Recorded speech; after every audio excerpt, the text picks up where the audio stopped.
चीजें की जा रही है ऐसा दिखता है। और प्रश्न पूछेंगे तो सबसे बड़ी बात ये दिखाई देती है कि उन्हें लगता है कि धर्म में जो नियम बनाए गए हैं उन नियमों का पालन करने से हमारे दुख दूर हो जाएंगे। और धर्म में नियम कौन से बने हुए हैं? हम जनरल धर्म की बात कर रहे हैं, अभी बौद्ध धर्म की बात नहीं कर रहे हैं। यदि आप हिंदू धर्म में हैं तो उसमें क्या क्या बताया जाता है?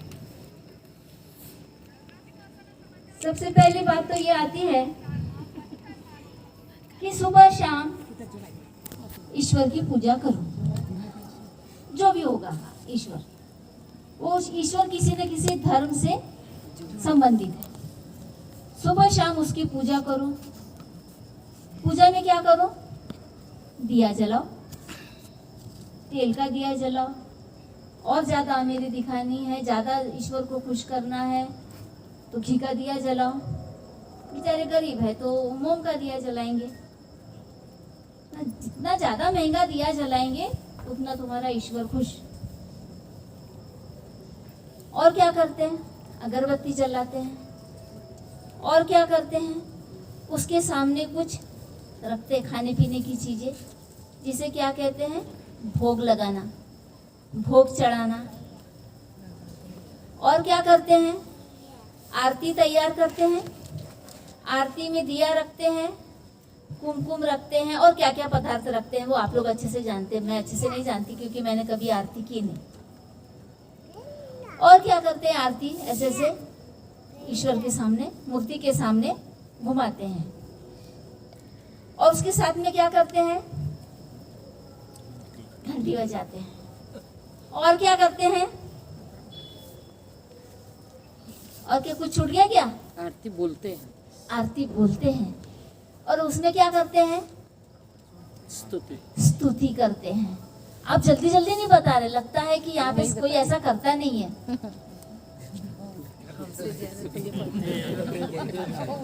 अरे मैंने कभी किया नहीं है। नहीं किया, फिर भी तुम्हें बहुत। मैंने जिंदगी में कभी नहीं किया, बचपन से लेके अब तक, क्योंकि हमारे घर में ऐसा नहीं था।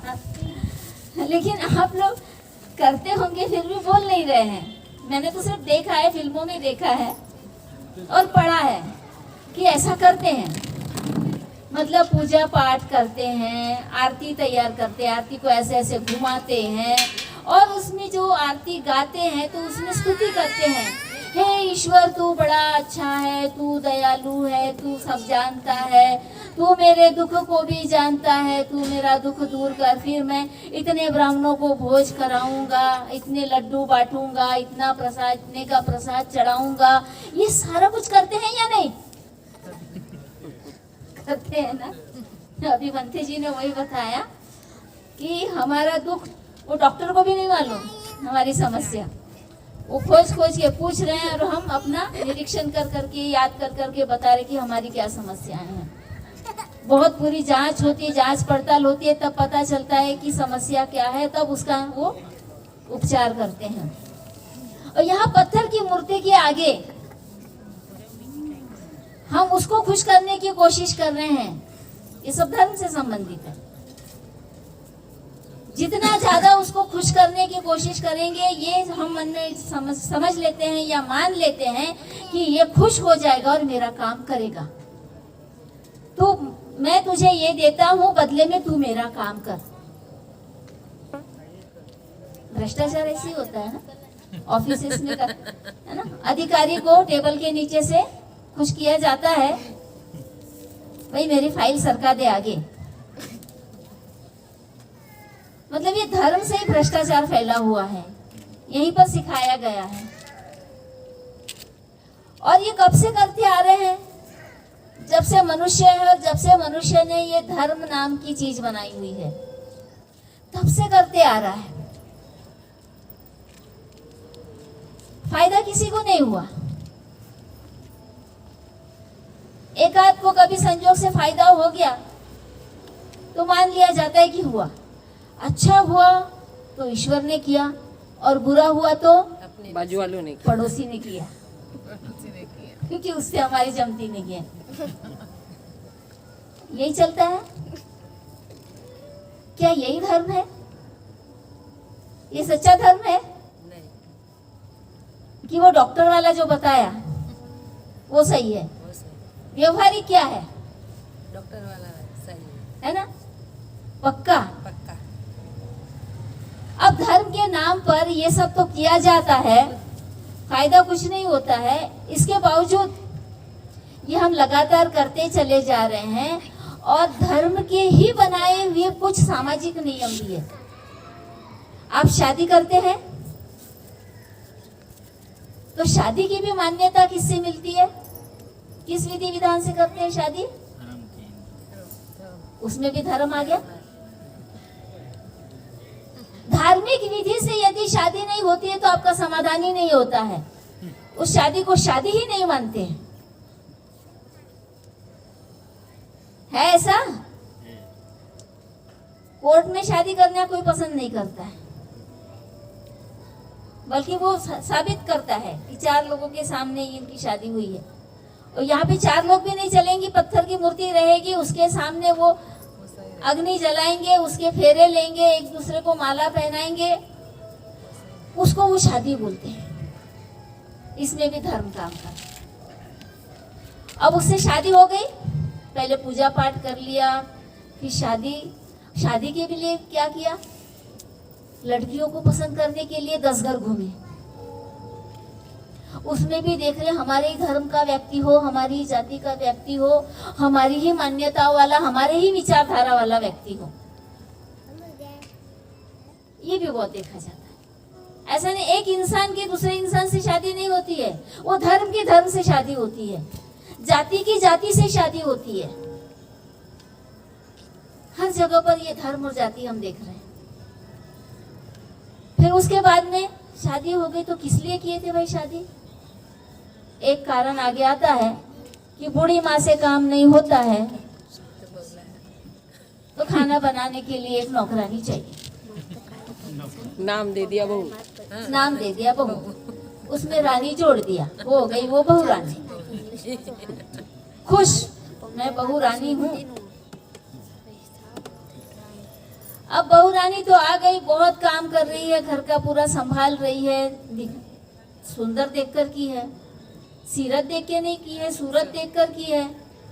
मेडिकल टेस्ट तो कराया नहीं था पहले। मेडिकल टेस्ट कराने का है क्या परंपरा? शादी के समय मेडिकल टेस्ट कोई नहीं कराता। लड़के के सारे कलपुर्जे ठीक है कि नहीं, लड़की के सारे शरीर के कलपुर्जे ठीक है कि नहीं, वो कोई टेस्ट नहीं कराता। गाड़ी सही चलेगी कि नहीं, ये कितना चलेगी, कितना माइलेज देगी, ये कोई नहीं देखता है।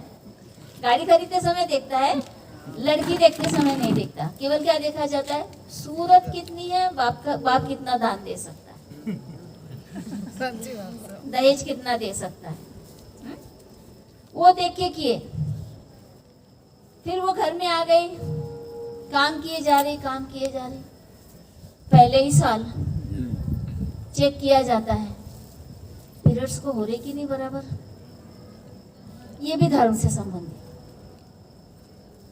ये भी धर्म में बहुत कुछ लिखा है कि स्त्री अगर रजस्वला को होती है तो वो अपवित्र है।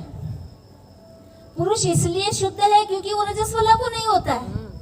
स्त्री होती है इसलिए वो अशुद्ध है, अपवित्र है। लेकिन इसके बावजूद बहुत जरूरी है कि मेरे घर की स्त्री पीरियड्स को हो, अन्यथा वो किसी काम की नहीं। मतलब ये अपवित्र स्त्री तुमको चाहिए। और किस लिए चाहिए? किस लिए चाहिए? एक काम करने के लिए, और दूसरी महत्वपूर्ण बात, वारस के लिए चाहिए। वो अपवित्र स्त्री तुमको वारस देने के लिए चाहिए। ऐसे उसकी कोई औकात नहीं। पवित्र स्त्री नहीं दे सकती। हाँ, जिसको जो रजस्वला को नहीं होती है उसको पवित्र नहीं कहते हैं, बल्कि उसको और ज्यादा बांझ कह के, उसको उल्टा कह के उसके ऊपर दूषण लगाया जाता है। अब ऐसी स्त्री मिल गई है, अब उससे अपेक्षा ये, कुछ होता क्यों नहीं, कुछ होता क्यों नहीं।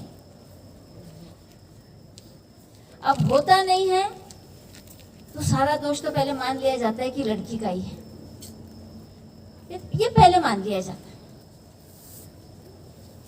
अब चलो आज की इसमें थोड़ा सा जांच पड़ताल कर लेते हैं, डॉक्टर के पास में जाते हैं, चेक करते तो पता चल जाता है कि फॉल्ट किस में है, किस में कमी है, फिर इलाज शुरू हो जाता है।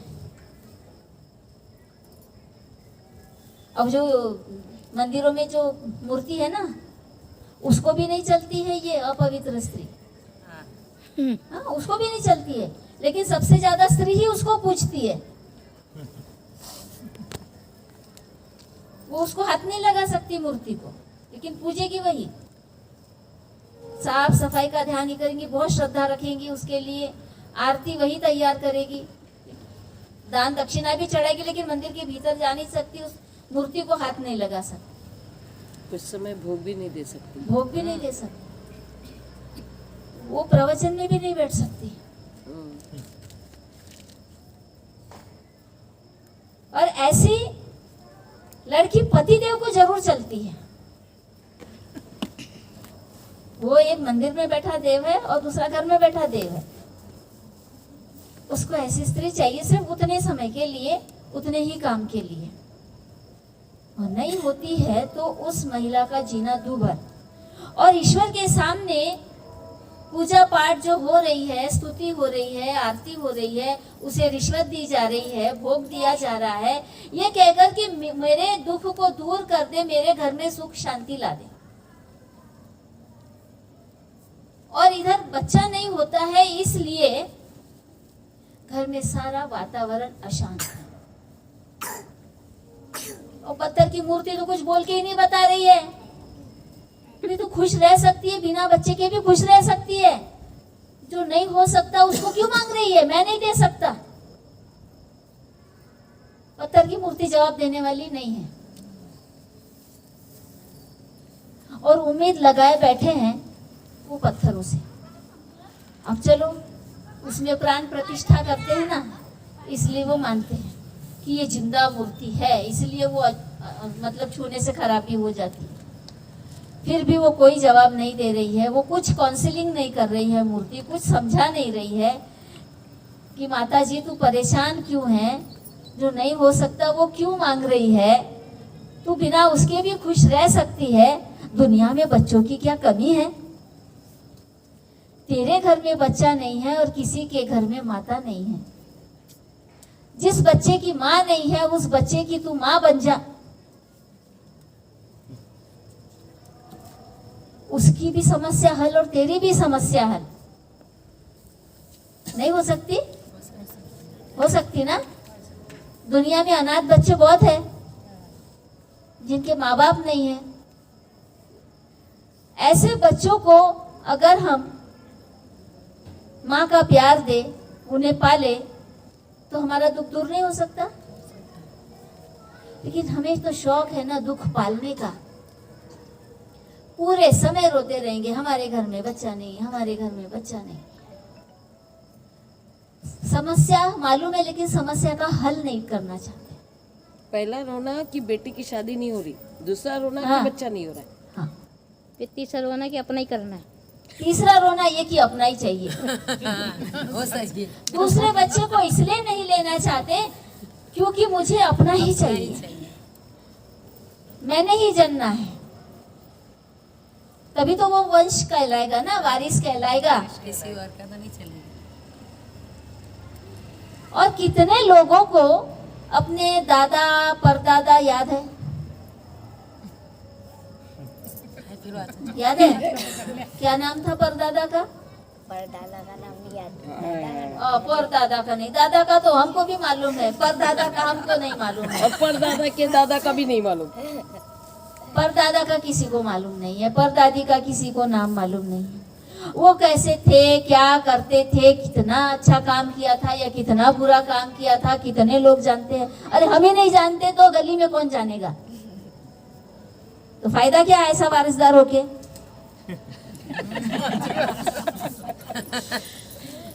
फायदा क्या है? कुछ फायदा नहीं है। लेकिन 26 2600 वर्ष हो गए, 2600 वर्ष हो गए तथागत बुद्ध को हम जानते हैं, सारी दुनिया जानती है। पेट से जन्म लिए क्या हमने उनके?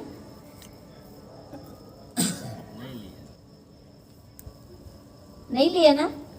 इतने सारे लोग हैं जो उनको मानते हैं, उनके पेट से जन्म नहीं लिए, उनके एक एक विचार को जानते हैं और उनके प्रति श्रद्धा और आदर रखते हैं। को पालने वाली दूसरी थी। उनको भी पालने वाली दूसरी थी। महाप्रजापति गौतमी खुद पैदा नहीं किया था, लेकिन पाला पोसा था, उसको भी सब जानते हैं। और हम वारस हैं। हम उनके वारस हैं, हम उनके वारस हैं।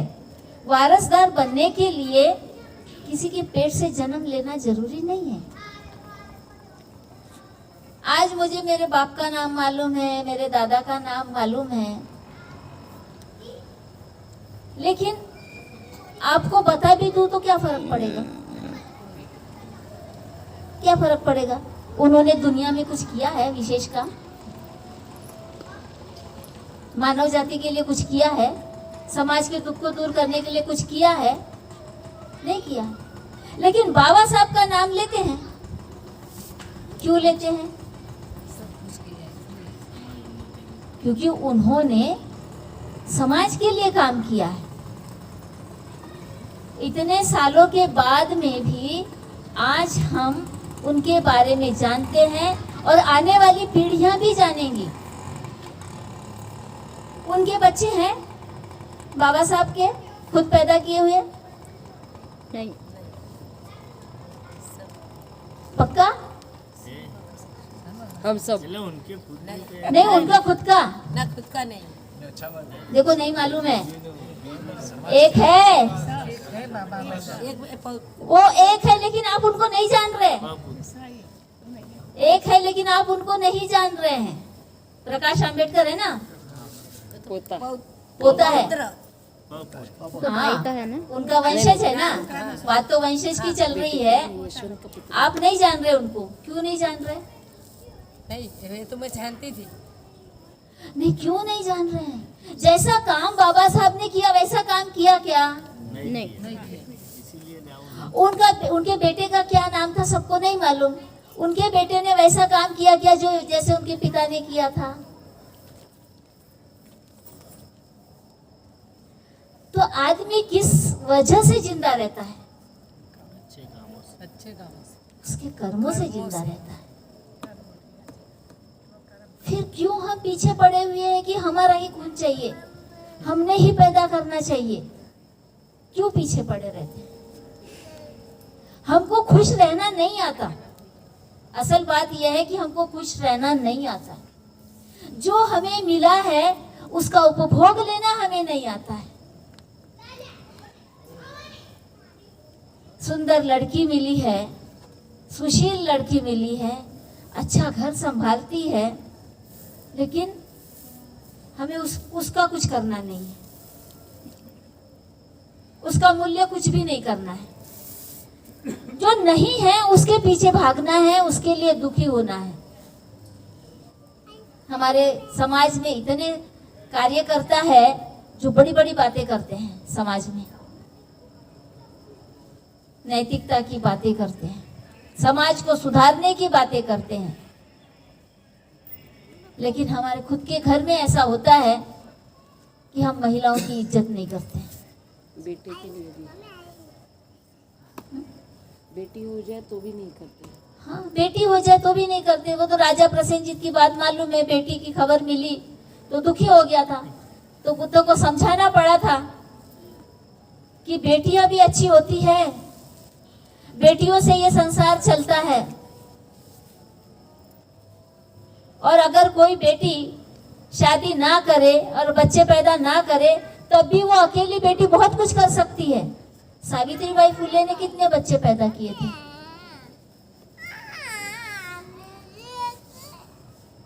कोई बच्चे पैदा नहीं किए थे। मालूम है समझ से हाँ, वो बच्चे पैदा करने लायक नहीं थी। सावित्रीबाई को जानते हो? सावित्रीबाई फुले जानते हो? जानते हो? नहीं नहीं जानते, बहुत लोग नहीं जानते। सावित्रीबाई फुले का प्रचार करो, इधर बच्ची जानती नहीं है। सावित्रीबाई फुले वो महिला है, ये 19वीं शताब्दी की बात है। किसको मालूम है? हाँ, उसके घर में बातें होती है। उस महिला ने सबसे पहले शिक्षित होकर अछूत लड़कियों के लिए शाला खोली थी। पहली शिक्षिका। पहली शिक्षिका, पूरे भारत की पहली शिक्षिका जिसने लड़कियों के लिए शाला खोली थी। क्योंकि जो बहुत ईश्वर ईश्वर करते हैं ना, जो धर्म है, उस धर्म में लड़कियों को पढ़ने की परमिशन नहीं थी। और ये कहा जाता था कि अगर कोई लड़की पढ़ लिख जाती है तो उसके घर में अनर्थ हो जाता है। कोई स्त्री अगर पढ़ लिख जाती है तो उसके पति की मृत्यु हो सकती है, उसका घर बर्बाद हो सकता है। ऐसा डर बताकर लड़कियों को पढ़ने नहीं दिया जाता था। ये पेशवाओं के समय की बात है, पूना की। तो सावित्रीबाई फुले बच्चा नहीं कर सकती थी, तो घर के लोग ऐसे ही पीछे पड़े थे ज्योतिबा फुले के कि तुम बच्चे के लिए दूसरी शादी कर लो। ज्योतिबा फुले पहले तो नहीं बोलते रहे, फिर बाद में घर के लोगों को बोला अच्छा ठीक है, करो देखने दिखाने का कार्यक्रम। एक घर में लड़की दिखाने के लिए लेके गए ज्योतिबा फुले को, और दूसरे 2 मेहमान आ गए। तो सब बोलते ये लोग कौन है? तो ज्योतिबा फुले बोलते हैं आप मुझे लड़की देखने के लिए लेके आए हैं, मैं सावित्री के लिए लड़का लेके आया हूँ।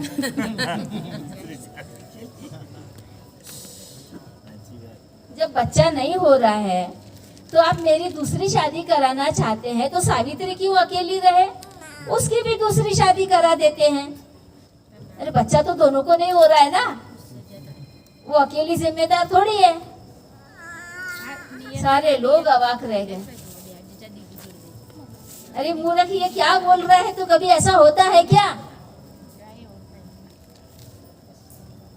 जो क्या आदमी था ज्योतिबा फुले जैसा आदमी मैंने दुनिया में पहले कभी मुझे पढ़ा नहीं कि इतना महान आदमी। उन्होंने दोनों ने शालाएं खोली। 1948 से लेकर 1952 तक जगह जगह उन्होंने लड़कियों के लिए, अछूत लड़कियों के लिए, शूद्र लड़कियों के लिए शालाएं खोली। ये तो बात सबको मालूम है। लेकिन ब्राह्मण घरों में जो लड़कियां, छोटी छोटी लड़कियां विधवा हो जाती थी और घर में ही उनके साथ में अत्याचार होता था, बलात्कार होता था घर के ही पुरुषों के द्वारा, और उससे जो बच्चा होता था, उस कारण से वो महिलाएं एक तो आत्महत्या कर लेती थी या फिर घर में वो अत्याचार सहते रहती थी, या बच्चे को मार दिया जाता था। इतना अत्याचार होता था। मतलब बच्चा होता है तब भी दुख, नहीं होता है तब भी दुख। लड़कियों के जीवन में देखो, और हम महिलाएं नहीं समझते एक दूसरे का दुख। ऐसे महिलाओं के लिए ज्योतिबा फुले ने अनाथ आश्रम खोले, महिलाश्रम खोले। जो भी लड़की इस तरह से प्रेग्नेंट होकर बाहर निकलती थी, एक काशीबाई करके जो आत्महत्या करने जा रही थी, उसको उन्होंने बचाया और लेकर आए। तब से उन्होंने उनके लिए आश्रम खोला था। उस आश्रम में महिलाओं का प्रसूति भी किया जाता था, बच्चा पैदा किया जाता था, बच्चे को भी वहीं पाला जाता था, माँओं को भी वहीं पाला जाता था। इतने बड़े बड़े आश्रम उन्होंने खोले, और ये कर्म है उनका कि आज हम बोलते हैं कि हमारी माँ कौन है, तो सावित्रीबाई फुले है। हम उनके वारसदार हैं। इतनी लड़कियों की माँ बनी वो। अरे ऐसी माँ बनो ना, ऐसी माँ बनो कि सदियों तक तुम्हें माँ के रूप में याद किया जा सके। इतने लाखों करोड़ों लोग अपने बच्चे पैदा कर रहे हैं, कौन जानता है तुम्हें?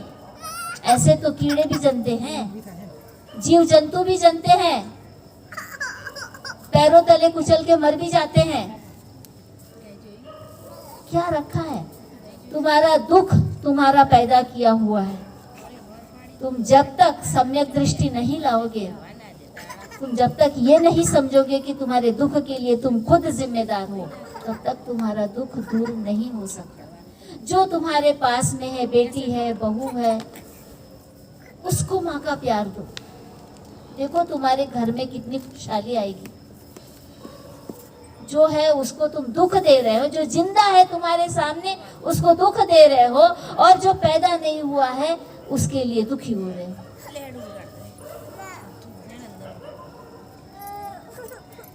बुद्ध का धम्म यही कहता है कि जो तुम्हारे पास में है उसमें समाधान करो। जो तुम्हें मिला है उसकी कदर करो, जो नहीं मिला है उसके पीछे मत भागो। जो नहीं मिल सकता, हाँ, जो नहीं मिला या नहीं मिल सकता, जो संभव नहीं है, उसके पीछे मत भागो।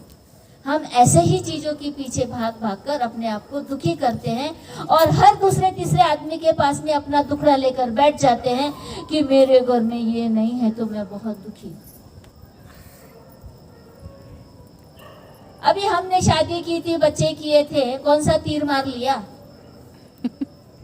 कौन सा तीर मार लिया हमने? लेकिन आज तीर मार रहे हैं, तीर पे तीर चला रहे हैं, घर बार छोड़ के। जब वो बच्चे पैदा किए थे तो कोई नहीं जानता था। आज पूरा भारत जान रहा है कि विजया मैत्रेय कोई है। इतने तीर चला रहे हैं। ऐसा कुछ काम करो कि दुनिया तुम्हें जाने, तुम्हारे कर्मों से जाने। तुमने कितने बच्चे पैदा किए, इससे किसी को कोई मतलब नहीं है। और ये एक बहुत बड़ी गलतफहमी है कि हमारा बच्चा बुढ़ापे का सहारा बनेगा या लाठी बनेगा। कई ऐसे उदाहरण भरे पड़े हैं कि लड़के लोग माँ बाप को पूछते तक नहीं, क्योंकि आप ही तो फिर बहू लेके आते हो।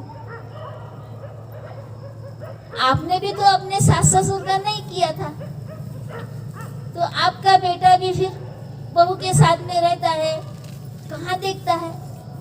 एक बार बहू को बच्चा हो जाए ना, बेटा बहू को बच्चा हो जाए तो उनकी अलग नई दुनिया बन जाती है, नया भव संसार शुरू हो जाता है उनका। फिर कौन माँ बाप को देखता है? फिर माँ बाप उनके लिए सेकेंडरी हो जाते हैं, प्राथमिकता नहीं रहती है माँ बाप बच्चों की।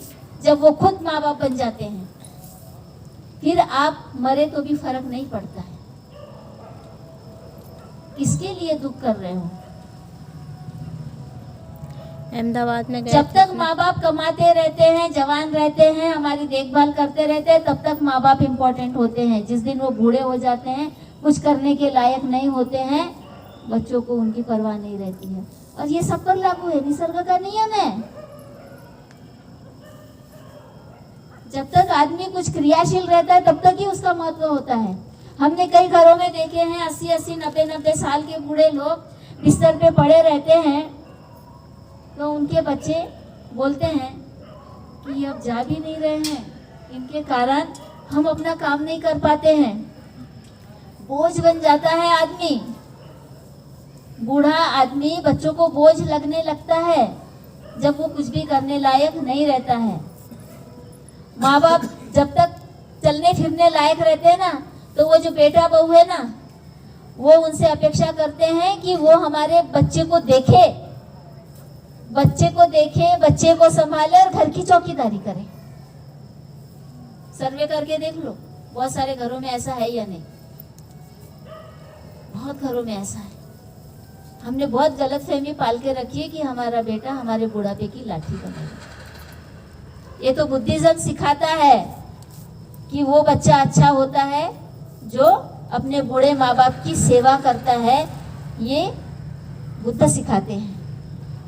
लेकिन वो भी तब तक है जब तक वो कुछ करने लायक है, चलने फिरने लायक है। जिस दिन बिस्तर पकड़ लेते हैं तो उसका दुख बच्चे से देखा नहीं जाता है, और फिर बोलते हैं अगर ये खत्म हो जाए तो ही अच्छा है। आखिर में मृत्यु भी सुख है, ये पता चलता है। जान न निकलना भी सबसे बड़ा दुख बन जाता है।